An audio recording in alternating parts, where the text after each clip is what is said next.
Hello everyone, स्वागत है आपका मेरे यूट्यूब चैनल बी पार्ट चले में। इस वीडियो में हम लोग टॉपिक नंबर 4 के ऊपर बात करने वाले हैं, इंडियन एक्सप्रेस के टॉपिक नंबर 4 के ऊपर। तो वीडियो में बढ़ने से पहले मेरा आप लोगों से रिक्वेस्ट है कि आप लोग चैनल को सब्सक्राइब ज़रूर करें और वीडियो को लाइक एंड शेयर ना करना भूलें।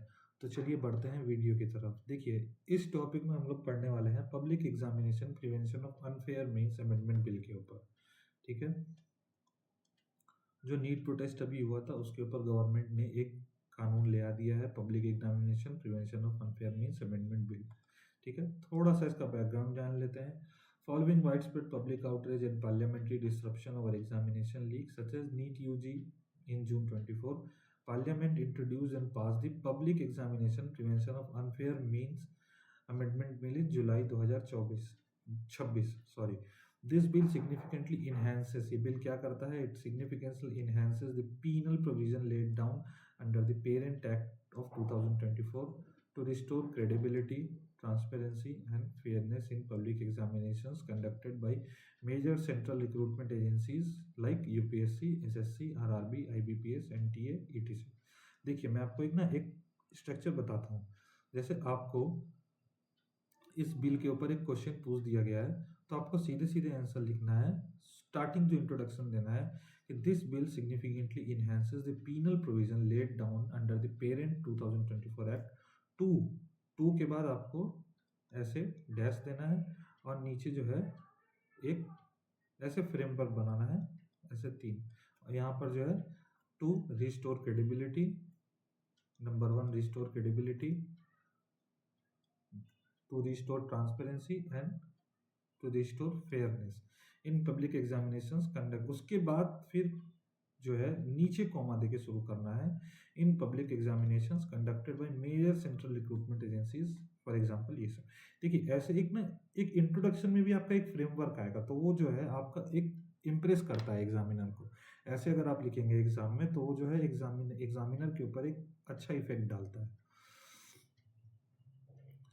तो 2024 के और अमेंडमेंट बिल के प्रोविजंस के ऊपर एक कंपैरेटिव इन्हेंसमेंट देख लेते हैं।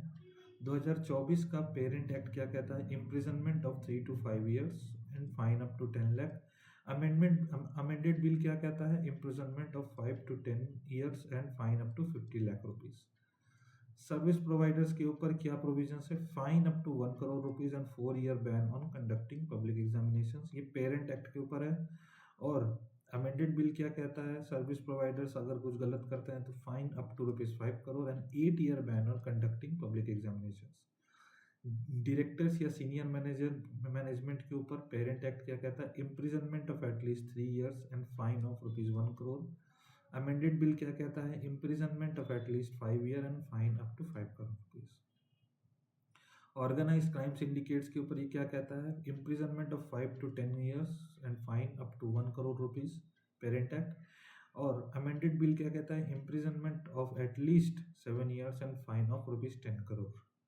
ठीक है, अब इसमें प्रोसीजरल एंड इन्वेस्टमेंट मैकेनिज्म्स में क्या क्या चेंजेस आया है उसको देख लेते हैं। The bill mandates the setting up of dedicated fast track courts। Dedicated fast track courts को जो है establish करना in 4 high courts specifically for NEET related paper leak cases। देखिए, limitations यहीं से शुरू हो गया है। ठीक है, कैसे limitations कि सिर्फ 4 high courts में ही जो है dedicated fast track courts लगाए जाएंगे NEET related paper leak case के लिए। टाइम बाउंड मैंडेट रखा गया है, establishes a 5-month strict time. देखिए, जुडिशियल प्रोसीजर जो है ना, हमारा जो जुडिशियल सिस्टम है वो कहीं ना बहुत ज़्यादा लेंदी प्रोसीजर है। डेट्स पे डेट जो एक आया था ना कि तारीख पे तारीख, वही सिस्टम है। तो यहाँ पर क्या किया गया है, 5 महीने के 5 month स्ट्रिक्ट टाइमलाइन लगाया गया है for completing both the investigation and trial of offences registered under the act. एक स्पेशल टास्क फोर्स को कंस्टिट्यूट किया गया है अंडर नंदन, मैंने नाम पहले ही बता दिया गया, नीलकेनी। ठीक है, टू इन्वेस्टिगेट कॉम्प्लेक्स और cross state organise syndicates operating under this law. ठीक है, थोड़ा सा हम लोग डाटा देख लेते हैं। एज ऑफ 31 दिसंबर 2025 तक The registered cases are surged from 81,471 in 2023 to 88,902 in 2024 in to 1,43,936 इन 2025, यानी केसेस बढ़ते ही जा रहे हैं। ठीक है, केसेस बढ़ रहे हैं, डिस्पोजल नहीं बढ़ रहा है। पेंडिंग केसेस कितने हैं? Rose from 2.02 lakh in 2023 to 2.04 lakh in 2024 to 2.45 lakh in 2025। ठीक है, ऑलमोस्ट 2.5 लाख केसेस जो है वो पेंडिंग है।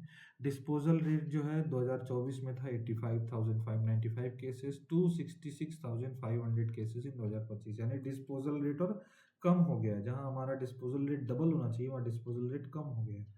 पॉक्सो कोर्ट पैरेलल किया, despite 775 fast track courts functioning including 398 exclusive POCSO courts, huge backlogs, बहुत ज़्यादा बैकलॉग्स है, persist due to structural judicial vacancies.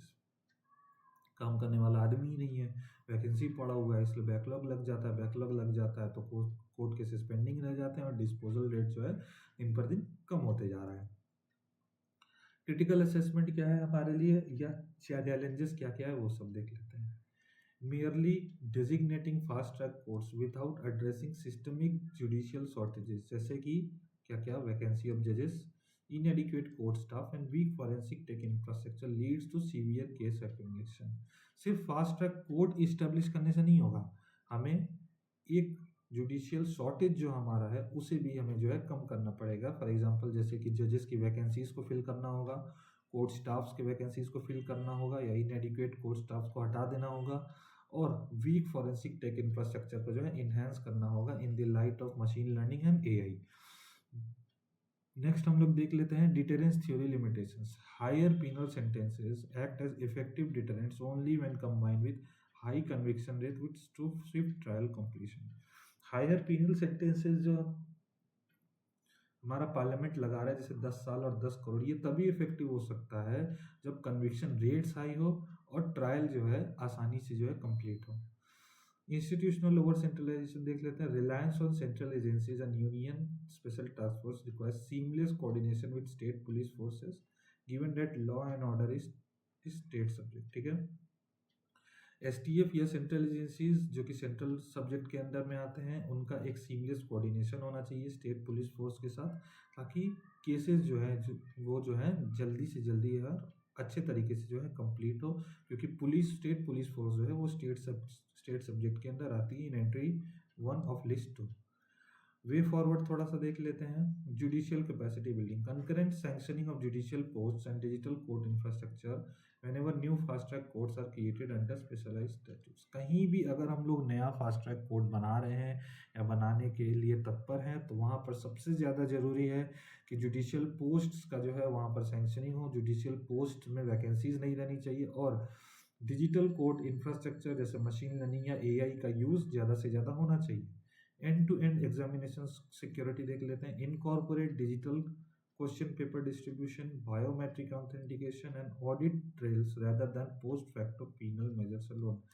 Penal measures के ऊपर ज़्यादा ध्यान देने की जगह अगर हम लोग डिजिटल क्वेश्चन पेपर को इनकॉर्पोरेट करें या बायोमेट्रिक ऑथेंटिकेशन को ज़्यादा से ज़्यादा इनकॉर्पोरेट करें तो उससे क्या होगा कि हमारे केसेस जो है या हमारे जो ये लीक के मामले हैं ये पीनल वे में नहीं जाएंगे, पेपर लीक ही नहीं होगा, सबसे अच्छी चीज़ है।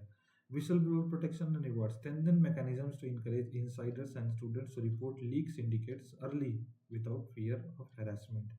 ठीक है, जो स्टूडेंट्स या जो एस्पिरेंट्स इन लीक्स में शामिल होते हैं उनका जो है एक फियर होता है हैरेसमेंट का, कि हम जा रहे हैं, अगर हम बताएंगे तो हमारा हैरेसमेंट होगा। इस चीज़ के लिए जो है हमारे मैकेनिज़म्स को, जो गवर्नमेंट मैकेनिज़्म है उसे स्ट्रॉन्ग करना है, ताकि स्टूडेंट जो है वो हेजिटेट ना करें इस चीज़ को रिपोर्ट करने में। तो ये था हमारा टॉपिक मॉडल मेंस क्वेश्चन मैंने लगा दिया है। इस पर आपको 38 मार्क्स का जो है आंसर लिखकर मुझे भेजना है। प्रीलिम्स का क्वेश्चन भी मैंने लगा दिया है। आंसर लिखकर आप मुझे 8240964506 पर भेजेंगे, व्हाट्सएप करेंगे, और पीडीएफ के लिए भी आप मुझे इसी नंबर पे व्हाट्सएप करेंगे। तो करते हैं इसी के साथ वीडियो को एंड। अगर आपको वीडियो अच्छी लगी हो तो चैनल को सब्सक्राइब करना ना भूलें और इस वीडियो को ज़्यादा से ज़्यादा लाइक और शेयर करना ना भूलें। जय हिंद।